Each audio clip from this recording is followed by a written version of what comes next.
First look and hands-on of iPhone 15 Pro Max Spigen thin fit case. If you're interested in buying this case, you can check the link in the description below. Those who look for cheap yet well-made cases know Spigen very well.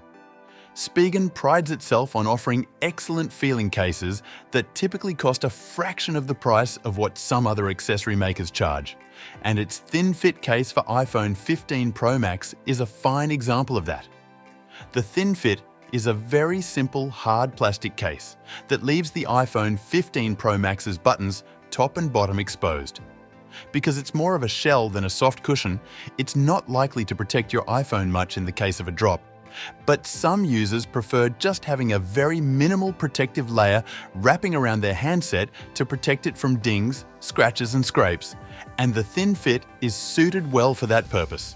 It's also very affordable, and like all Spigen products, regularly sees discounts on Amazon.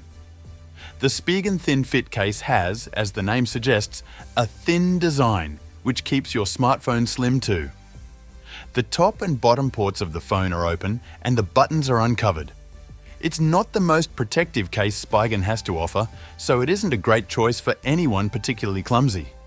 However, you get some corner protection with air cushion technology to keep the phone safe from tiny drops. The real advantage of this phone is the added grip, which is a very welcome addition to modern glass or ceramic-backed smartphones, which are quite slippery.